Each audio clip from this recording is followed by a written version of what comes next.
Neața, eu sunt Robert. Aceasta este o dimineață din viața mea. De obicei, când mă trezesc,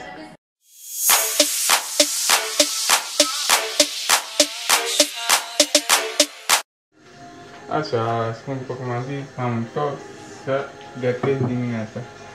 Băi, astăzi vreau să fac niște pasta carbonara, pentru că sincer urmez de câteva zile tot să le fac.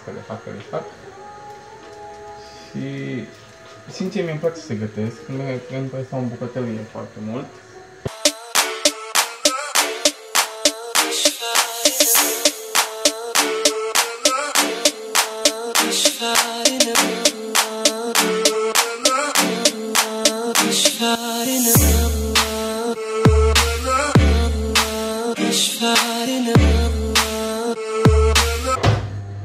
Să vă zăpăcesc cu toată rețeta, că durează un pic. Bine, eu o să filmez toate, dar o să stai la montaja una la alta. Că sunt bun la tăiat, doar știți asta. Așa. Bă, asta face cam mult comod pentru o fotă. Să dau mai încet. Cred că e mai bine așa. Deci cred că tot faceți comod pentru o fotă. Dar să ne descurcăm ce avem. Așa. M-am gândit să ne spun că ceea ce fac eu de acum mai mult de acasă și na, am destul de mult timp, dar nu foarte mult timp, dar am timp.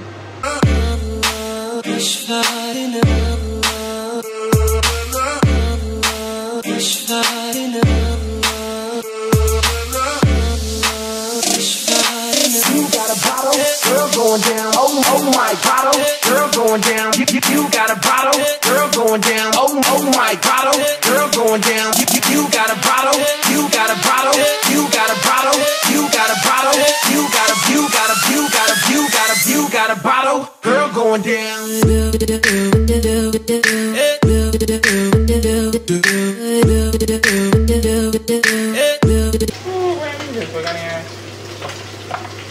Arbustul aici, verdenuțul aici.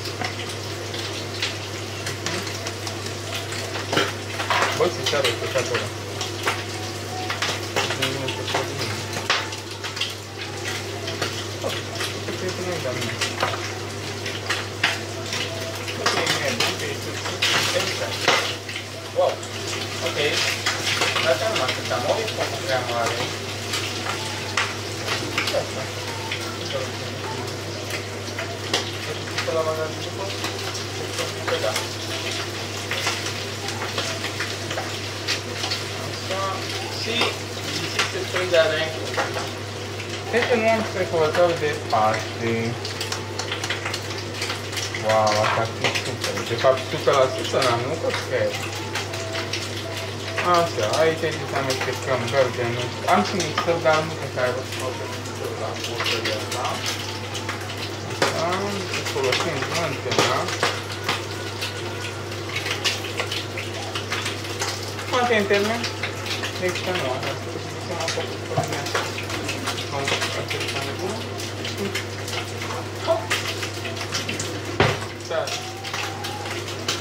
Ce foarte tare. Wow. Wow, wow, wow. De până meu ce vă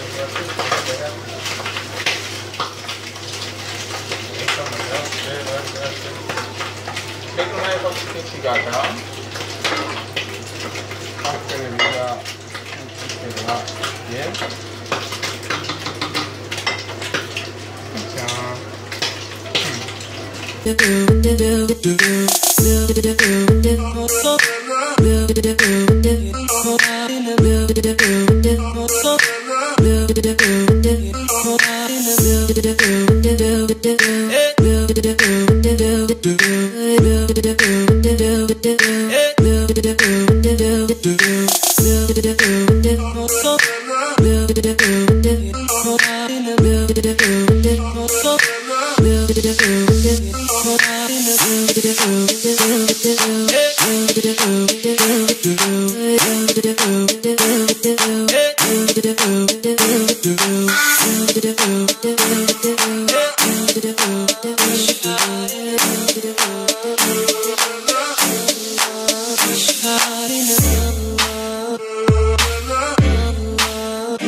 Going down, oh my bottle, girl going down. You got a bottle, girl going down. Oh my bottle, girl going down. You got a bottle, you got a bottle, you got a bottle, you got a bottle, you got a, you got a, you got a, you got a.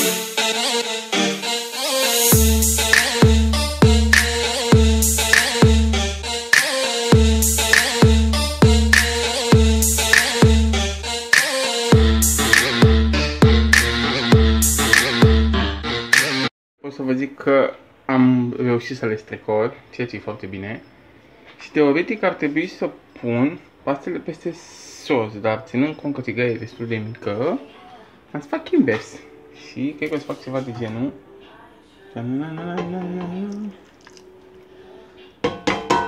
Uitați așa.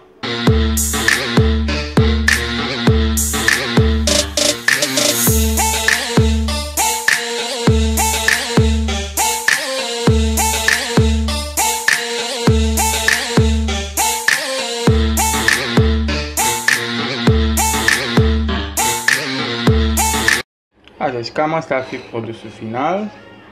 Mai adăugăm și ceva pe deasupra.